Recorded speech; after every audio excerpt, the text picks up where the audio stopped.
Hi everyone, sorry for the delay. My name's Lisa and I work in conjunction with PEEF, and this uh, webinar is being brought to you by PEEF and Safety Institute of Australia. So I'll move along and I'll just introduce myself. And so you can see that I'm a North Melbourne supporter. Not always been into the AFL because I was born in Canberra. So you'd think I'd be NRL or something like that. But I've lived in a few states, including Queensland, so I was very excited to see Queensland win with the state of origin. Yeah, so living in Victoria has probably converted me a little bit to too much football talk.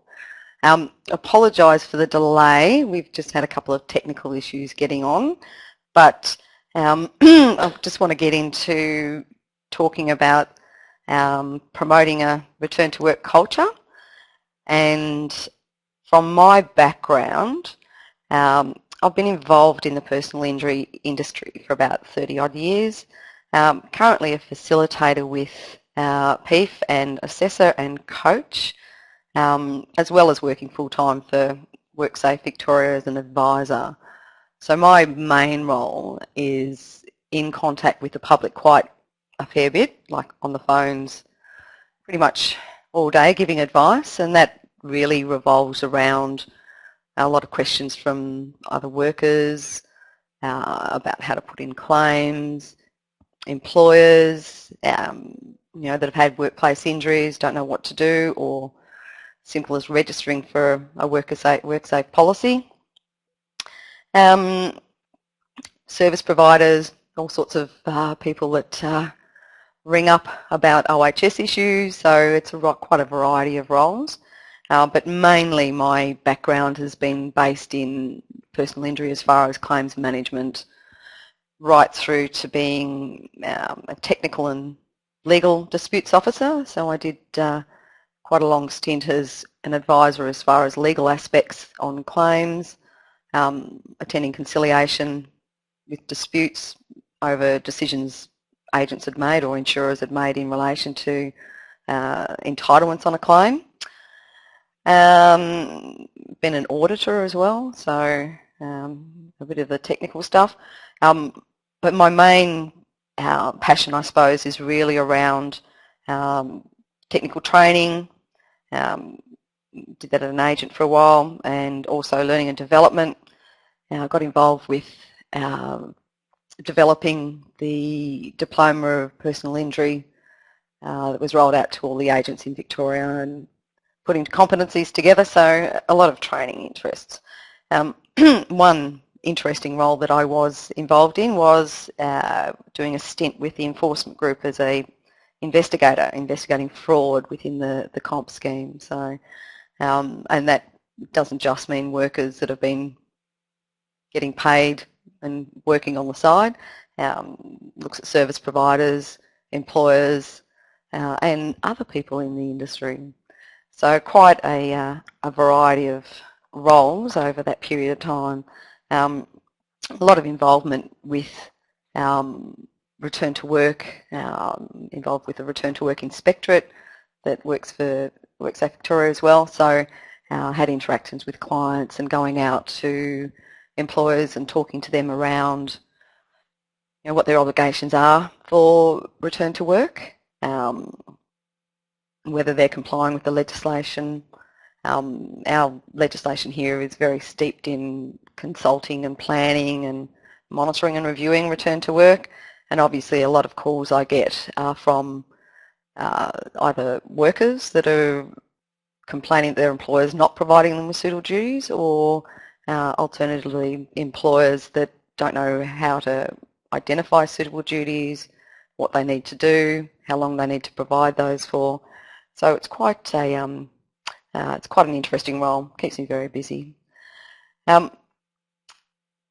Today I will be speaking to you about promoting return to work culture as part of this webinar, and looking at what a healthy return to work culture looks like. A bit about some promoting and education that can assist this culture, and I suppose coming from my background with advisory, my passion around, you know, what really influences stakeholders to achieve a healthy culture, and where they're coming from, what their mindset is. So before we get on, I will just run through a little bit of housekeeping type stuff. So it's understanding and promoting a return to work culture. So as I said at the start, this is really involving Safety Institute of Australia and PEEF. Some of the information has been taken from a course for Personal Injury Education Foundation, certificate in promoting a return to work culture. Unfortunately, you can't actually use this as recognition of prior learning, and it's not an accredited course by itself. You can, if you, however, do the course, throw some credit my way. That'd be lovely. Okay, so let's get started. The first thing I would like you to do is grab your pen and paper, and I want you to make a list of all the stakeholders involved in a return to work with an injured person, getting them back into the workforce. Would like you to then number each one of those as to the most influential to the least influential.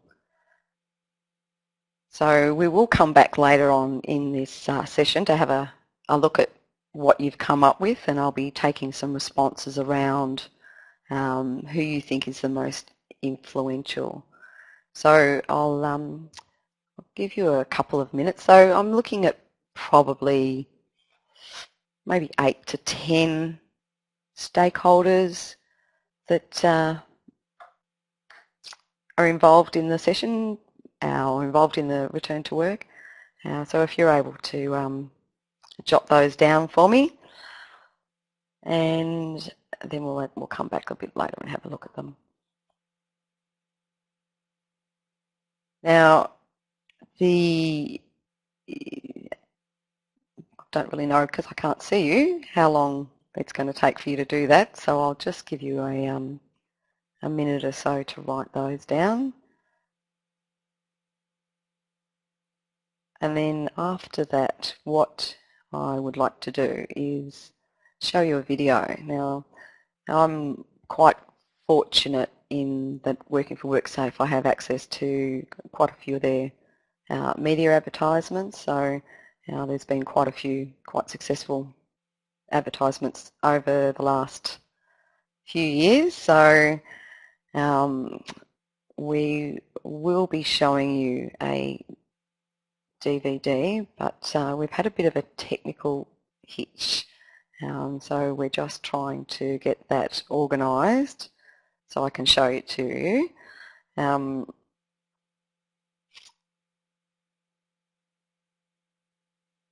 But because of that hitch, what I might do is jump ahead a little bit and then have a look at what the okay, so I've just heard that the video unfortunately is not going to upload, so it's not going to work.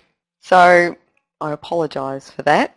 I suppose I don't know how many of you are from Victoria have seen the ads, but those who are may recall there's a DVD, no, it's not a DVD, it's an ad, that talks about getting back to work. It involves a worker that's been injured. He chose attending the doctor. The doctor suggests to him that it may be ideal that he looks at returning to work. So there's the support there. The worker goes back into the workplace.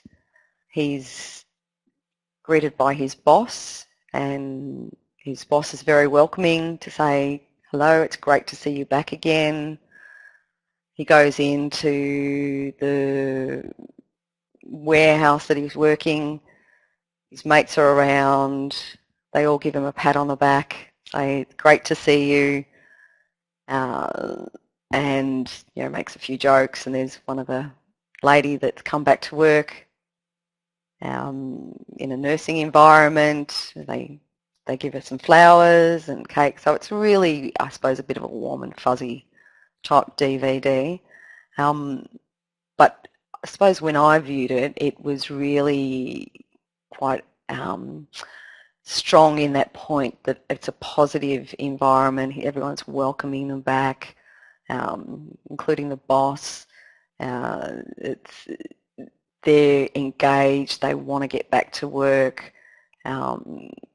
If you've been in this industry for a while, or if you've been involved in case management, you possibly have seen the opposite to that, quite a negative reaction to people being involved in return to work, getting back, and it all works out beautifully. So, it's like a bit of a fairy story. However, how do we achieve that sort of thing?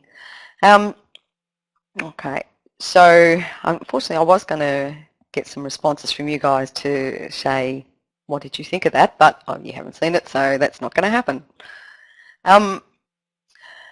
So what are some of the indicators of a good culture?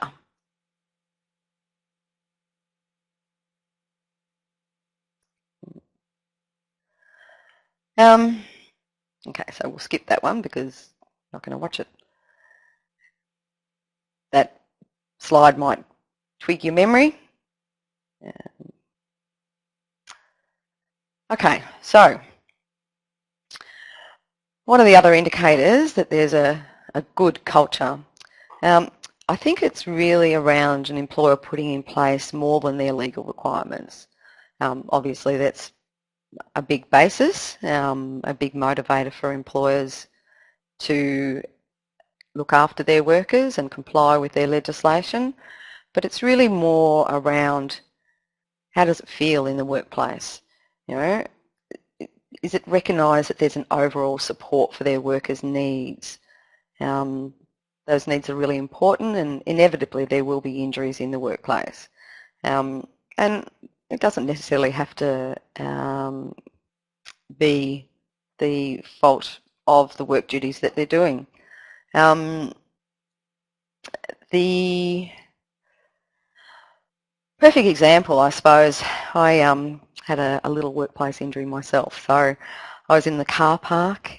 This is when I was doing the enforcement role, so I had my laptop and bits and pieces down there. So I went down to the car park to my work vehicle and picked up some stuff and was returning to our the lift well downstairs. And pretty typical of these days, I had my mobile phone in my hand, looking at it. I don't even think I was looking at anything for work, but I was very involved in that. As I walked around the corner, not looking where I was going, I felt a whack. So there's a mounted on the wall just around the corner, an air conditioning unit that is just the right height for me to walk straight into, hitting my head, and a bit of a bump and a laceration on my forehead. It was something that had only just been mounted there. It wasn't a bad hit, so I was more stunned than anything. Felt a bit silly because I knew it was my fault, walking around with a mobile phone. Had to go through that whole process of first aid, doing the incident report, had a bit of a laugh with my colleagues. I think they might have had a little bit of a laugh at me, all in fun.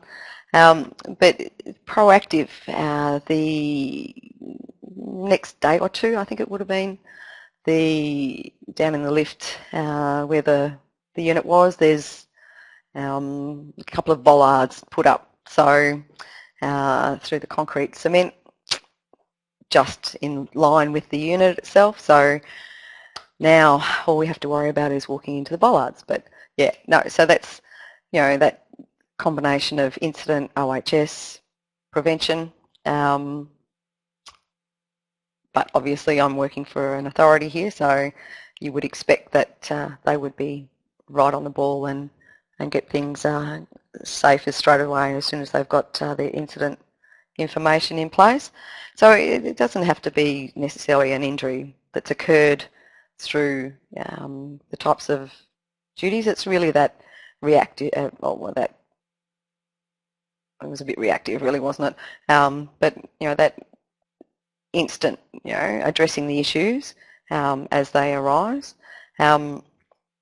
The other indicators that I think are quite important is around what other things has the employer got, what framework have they got in for prevention of injuries, or for injuries to be managed for that matter.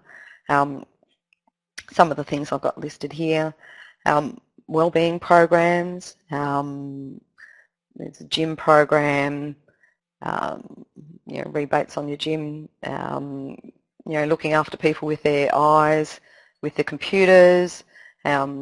Obviously we've got the inspectorate, so there's a lot of inspectors out there with personal protective equipment or gear, a heavy focus on return to work management, early intervention, which I'll talk a bit about in a moment, strong occupational health and safety support, and obviously the larger organisations, dedicated return to work coordinator to manage the claim, or somebody that has those skills that in the future, if there is an injury in the workplace, that they can step into that role and have the competencies around managing return to work processes. I think there's lots of training out there around that as well. We also have fitness squads, walking groups, bike racks, showers, lockers. And obviously not all employers can provide these sorts of things, but it's thinking, I suppose, outside the square. Can they go, have they got a local gym somewhere that they can set up an arrangement with, or can they reimburse around keeping their workforce healthy? For me, the forefront of a successful business is to have a mission or values in place. Doesn't necessarily have to be a large organisation or a small organisation. It is really around them having something inbuilt into their values or their mission that identifies that valuing their employers, including looking after their welfare and managing injuries, whether they're a result of a workplace incident or not, is important. I was saying around part of my role is I do get phone calls quite often, well not quite often, but I do get some phone calls from employers that are looking at somebody's had an injury that's possibly maybe a football injury on the weekend, or they even may have been skiing and broken their leg while they've been on holidays, and focusing on them getting back to work. So I think it's quite indicative of a considerate employer where they actually contact us to find out, what can they do around getting somebody back into the workforce regardless of the types or the cause of the injuries themselves. Personally, I'm a great fan of the New Zealand scheme because that actually covers injuries regardless of if it occurs at work, if it's a personal injury, and even tourists that injure themselves on holiday. So I believe that it helps take away the stigma of putting in a claim and that competitive nature where it's looking at employers and workers, with their, returning to work. Do they have duties? They don't have duties. Are they are resistant? Is the GP resistant? That sort of thing. From a business perspective, obviously one of the big impacts around having a workplace injury is that financial budget constraints. So if businesses have to have a budget anyway, they have to do payroll, they have to manage human resources, and it doesn't matter how big they are, or if they outsource this. If they can factor in loss of staff and having a return to work framework, it takes a bit of that stress off, where they do have to manage their finances if there is an injury. So I suppose good business planning, including that type of issue, is going to be beneficial. And a culture of, obviously part of that is educating the workforce on holistic, regardless of what the injury is, how it's occurred, whether it was something silly like me walking into the air conditioning unit, that people are supported and encouraged in their return to work. Culture of trust and respect, I suppose that's how I view it.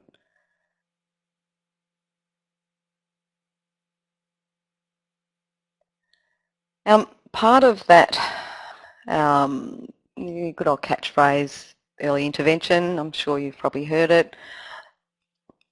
It's looking at preparation even before an injury occurs.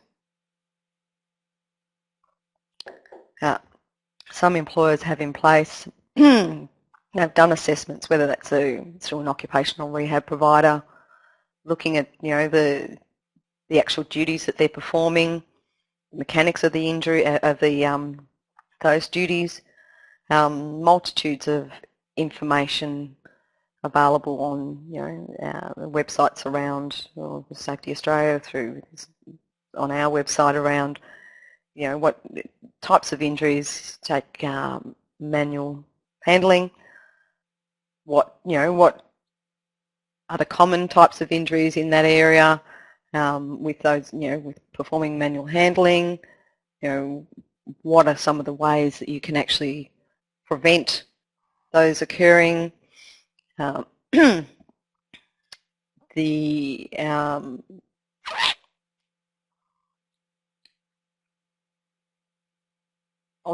having an alternative or modified duties register. So looking at the what are the pre-injury duties and how can they be modified in line with the common types of injuries that occur while doing those. They're looking at having some sort of, and obviously this is stuff that an employer can send through to a medical practitioner, whether that be a family doctor or whether that be somebody they've got an arrangement with, a medical practitioner or allied health services. Heard of employers engaging physios within the workplace itself. So if there is a minor injury, they can refer them straight to the physio or osteo or chiro for that matter. I'm not going to be biased one way or the other. So they can refer someone off for that immediate assessment and minimising the injuries, I suppose, the impact of the injuries. Be nice if they could all have masseurs come into the workplace as well and give us a bit of a rub down, but it's not as likely, I suppose.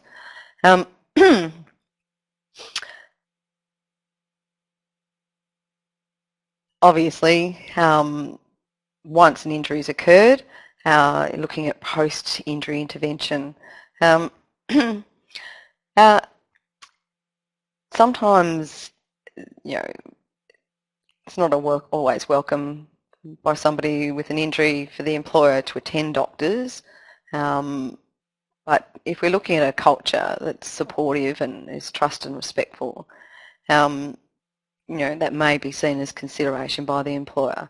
Obviously doctors, if you've been working in the industry, you've probably experienced doctors with pushback on employers attending consultations. So accompanying somebody to a treatment if it's required, may or may not be a successful way, but if it's one method that you can try. I have heard of doctors pushing back on consultants and things like that because they're viewed as being a bit pushy, maybe. No offence to any consultants that might be listening today. I think also healthy cultures show that they have a support process for advising the spouse, the family of an occurrence, getting in touch with the family and showing the support. If your kid has an accident falling off the monkey bars at school, the first thing the school does gets in contact with the parent and lets them know. I don't really hear very often at all of an employer doing the same thing. I might be wrong, but yeah, I may not be in contact with employers asking that question, but yeah, it's I don't see any reason why that can't be a common occurrence in a workplace.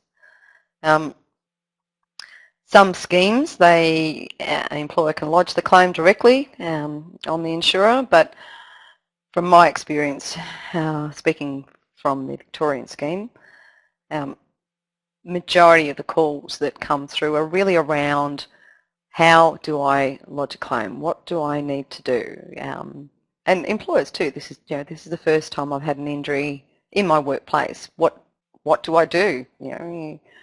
What do they need to provide? So it's really, I suppose, giving a lot of advice around those initial stages.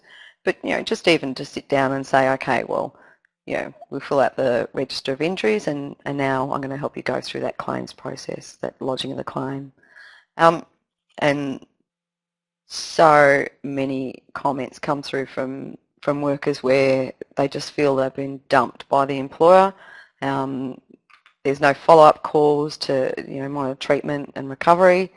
So they felt that they're left out in the dark.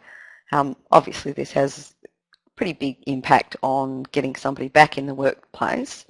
If they don't feel that they're supported whilst they're out of the workplace, why would they want to go back into a workplace with that sort of attitude? And I suppose workers have got more to worry about than filling in forms and what what the process is. And the contact doesn't have to be immediate. As far as we want you back to work immediately, it can be just building on that, getting somebody back to work when they are at a point where they've recovered enough to be able to do some of those duties that the employer has.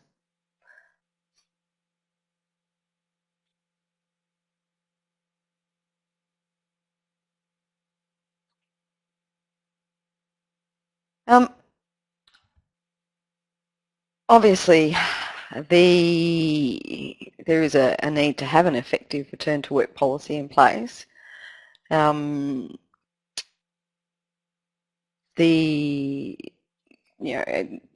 here, I've got a couple of points that look at what needs to be identified with an effective return to work policy. The course goes into this a little bit further in drawing out some information, but it's really looking at an employer saying, well, what are the knowledge gaps as far as my workforce? What resources do I need to put in place?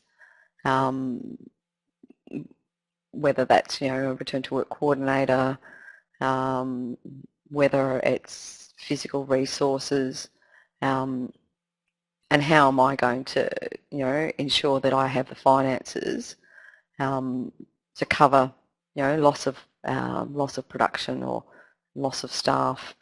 I've heard of employers that have relationships with occupational rehab providers where they are involved pretty much from the start when there is an injury. So having, I suppose, a dedicated OC rehab involvement, that's got a good, sound understanding of the business and what the pre-injury duties are, what alternative duties are available, and building that relationship, all helps assist with a positive, healthy culture. Any business owner, manager of a business, they want to know what they're getting for their bucks. So having outcome-based measures around effective return to work is obviously one of the other important things. How can you measure the effectiveness of return to work? Whether it's through a financial impact or production, there is some type of measure you've got in place. And with any policy procedure, being able to seek feedback from the workforce as to how effective is this, and being able to update policies or modify policies around return to work, seeking feedback. So it just is common sense sort of stuff. So it's not mind blowing. The other thing I wanted to talk to you about briefly is around the avenues to promote and educate. Now, this is also something that the course goes into a bit more detail, but it's having a communications plan in place. So regardless of the size of the organisation, what sort of promotional information is in place as far as what is the, simple as, who is the insurer? Is there information on the intranet around their policies? Have they got, your bullying policy in place? Have they got how to make a claim? What sort of process, what can they expect if there is an injury in the workplace? It is around that. Formal training, obviously. One of the agents I used to work for, I pretty much did induction for any new staff that were coming in, and ran through all the values of the organisation, the policies and procedures as far as injuries and things like that, as well as your standard business policies, procedures. The thing that always impressed me was the CEO, regardless of what he was doing, would always come and speak to the new staff and run them through what the organisation's values, what they hope to achieve, not solely based in injuries in the workplace and in return to work specifically, but it really, it made me quite proud of the organisation. I heard it multiple times over the years, but it impressed me that the CEO was willing to take their time out, come down and speak to the new staff and set up that expectation right from the start of, that they're a valued person even though they've just started, and they were going to be looked after. So regardless of what that meant, they were going to be looked after within their time within that organisation. Obviously targeted courses that are looking at specific duties that someone's performing, or targeted courses as far as educating your return to work coordinator. Many of the agents have their own return to work training courses for employers to go along and get an understanding of return to work, or whether it's around claims lodgement or managing claims full stop. Depending on the organisation, obviously, if you're looking at toolbox type meetings, and I suppose getting back to that awareness or the feedback scenario is having awareness surveys. is your staff aware? You know, do they know what the policies or procedures are? Do they know what to expect if there is an injury, or what to expect where they have to go back to work following an injury? So that's some of the ways that you could look at education. I'm sure that there's a few more that you can think of out there, but I just wanted to touch on that briefly.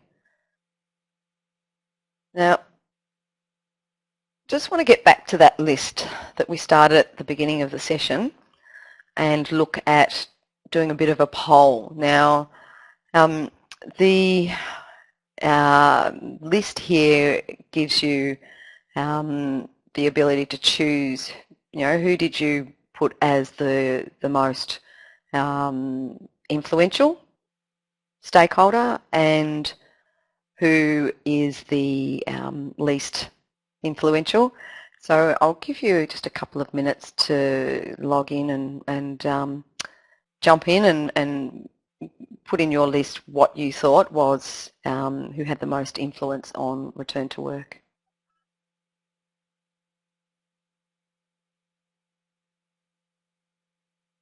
Great, I can see we've got a few for the worker, a few for the medical practitioner.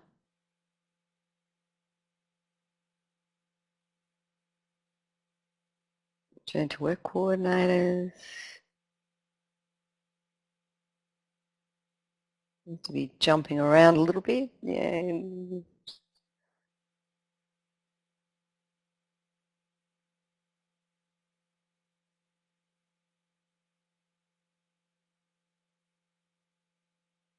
Yep. Rehab provider as well.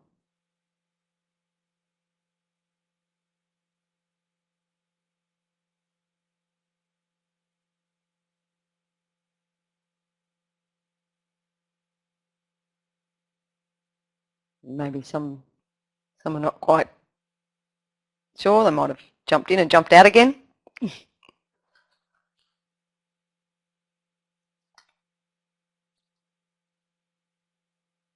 Okay. I'd like to get some comments from people just to find out why they picked that. What did they base their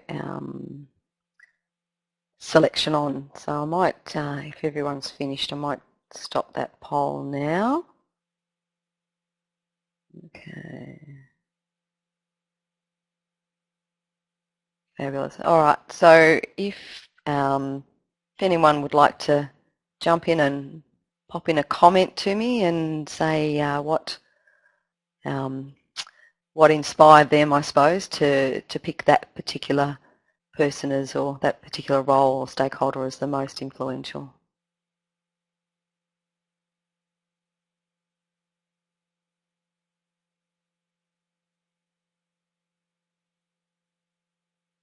Does anyone like to jump in and make a comment?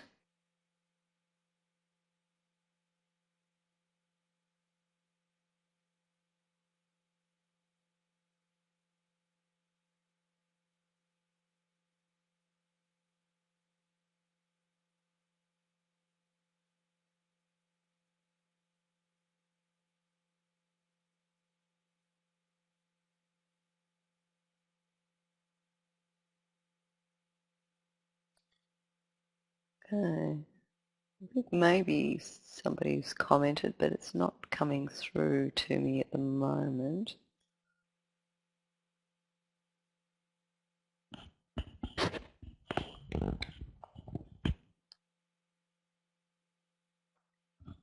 Okay.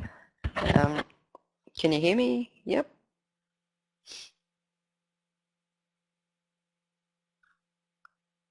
It doesn't appear that anyone's willing to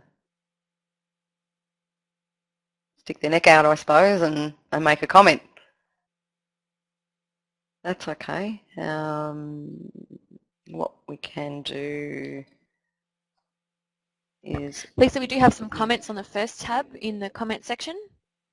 Michael J has commented, family. He says family has the most influence on a person's life generally. Michael J. Okay. So Michael's saying family generally has the most influence, and that's a very good point. I tend to agree with that, and we'll come back to that in a moment. Has anyone else made any comments?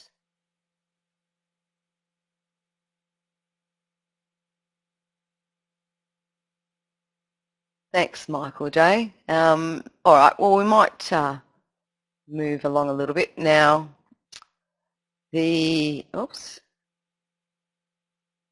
What I want to do now, thanks guys for participating in that, I appreciate it.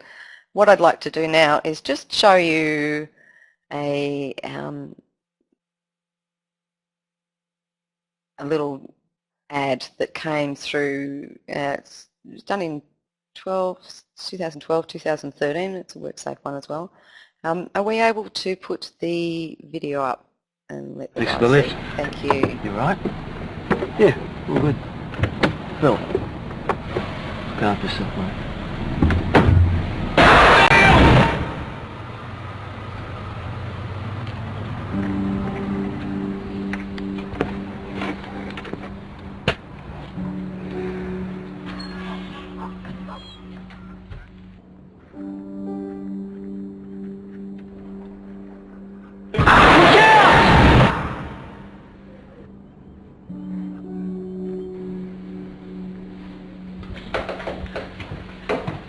Yeah, really? Yeah. You alright? Yeah, fine. I'm not very Sure? Yeah. What's going on, Phil? Jared.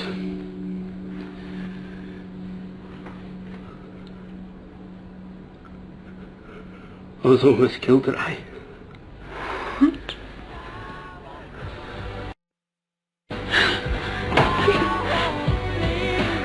Why are you crying? I'm just happy Daddy's home. Come here, sweetheart. The most important reason for making your workplace safe is not at work at all.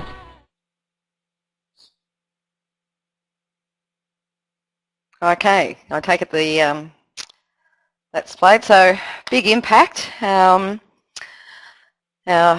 powerful punch with that sort of stuff. So reactions, I suppose for me, looking at that particular ad, I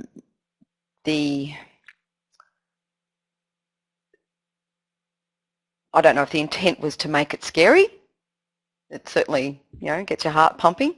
But looking at that, my thoughts went to mental injuries, and obviously they've had a significant increase over the last few years. I see that as probably a potential post-traumatic stress disorder. Don't think he'd be jumping out of bed the next day saying, oh, I've got to get to work.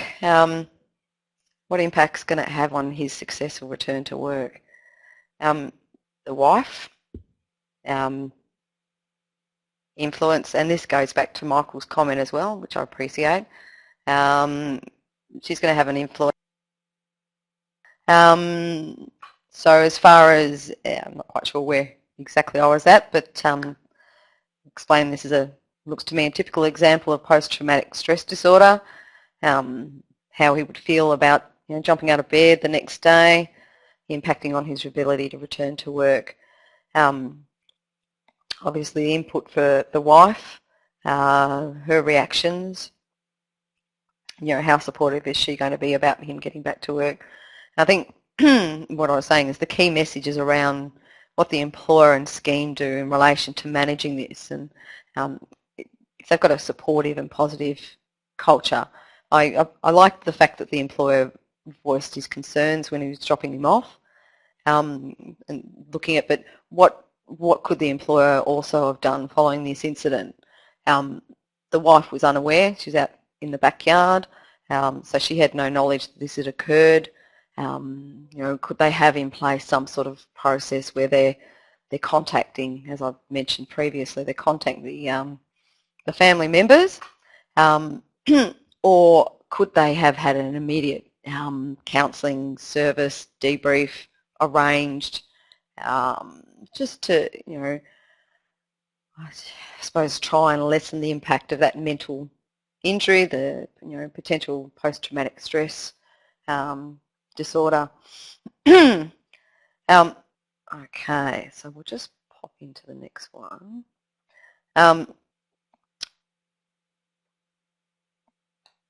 Successful return to work. So we're looking at who the influencers are, and yes, family. Okay, so for me, return to work, the worker, my personal belief is it's the worker that influences the return to work the most, his attitude, her attitude, and what they've experienced as an inward pressure, but I don't know if it's pressure or inward reaction, or reactions from others around them, and what direction did that point them in. Family, obviously, love, concern, huge influence, so thumbs up, Michael. Obviously, in turn, the worker's influencing the medical practitioner by history, the symptoms of the injury, the nature of the work, the employer's attitude towards them, how safe they think the workplace is. So if you've got a caring and considerate employer that's got that culture around, then that's going to relieve some of the fears that the worker has when they're talking to the medical practitioner. And they're more likely to engage in conversations around getting back to work. They influence the medical practitioner in that way. Huge influence is the scheme itself, or the case manager, as far as, is that a positive influence or is it a negative influence? The scheme, I think, really is almost set up, or insurance, it's almost based on an insurance thinking of,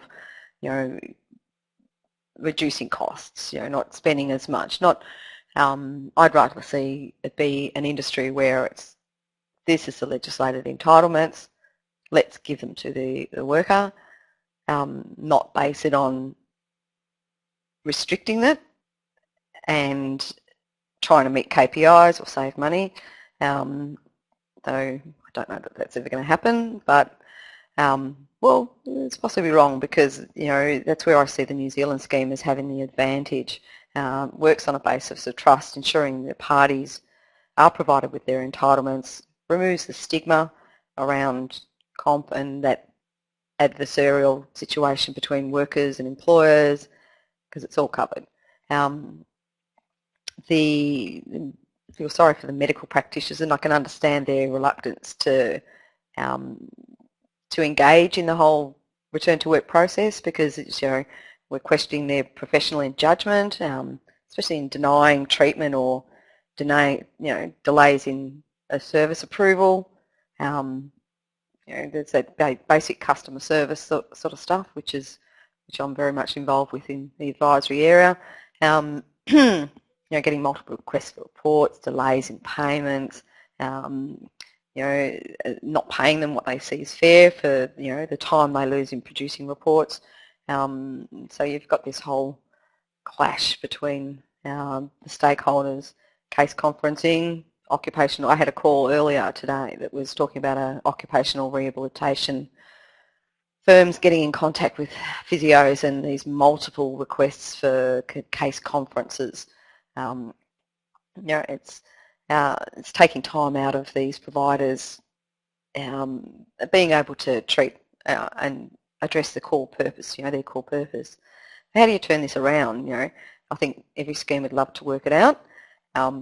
As I said, I think New Zealand has, marked quite significant steps towards doing that, and quite interesting. I had a talk with I was coaching recently for PEEF and was talking to a lady who worked at the ACCS or New Zealand scheme in New Zealand and is now working in Australia.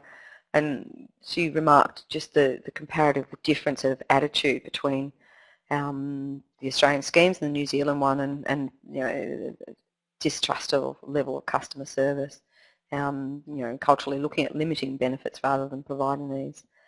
Not that I'm blaming case managers at all. I think it's, you know, it does come down to the schemes controlling it and the KPIs, and maybe that's something that will be addressed following our Ombudsman report on the Victorian scheme.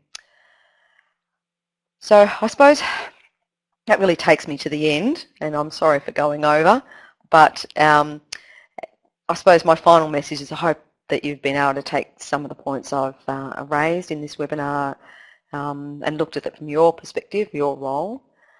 And if there's any particular questions that anyone would like to raise, feel free to do so.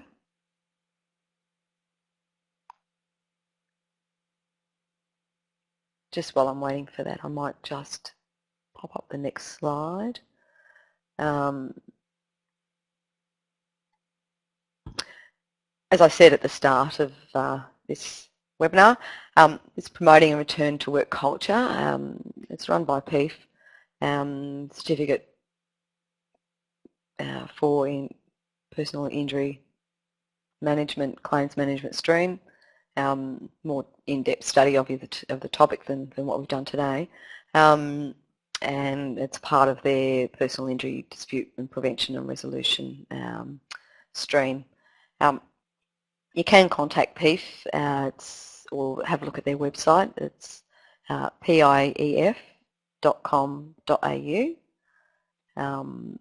or if you want to email them, there's info_pief@pief.com.au.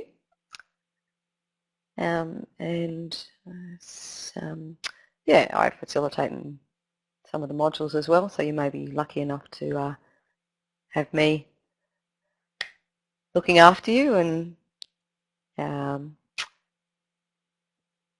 parting my wisdom, I suppose, on you throughout the module. It doesn't appear that there is any other questions coming up at the moment, so really appreciate your patience with the technical issues that we've been facing, and for taking your time out today to listen to me babble on. I hope you've been able to you know, gain some insight or taken up some of the points that I've raised during this webinar, and really appreciate your time. So thank you.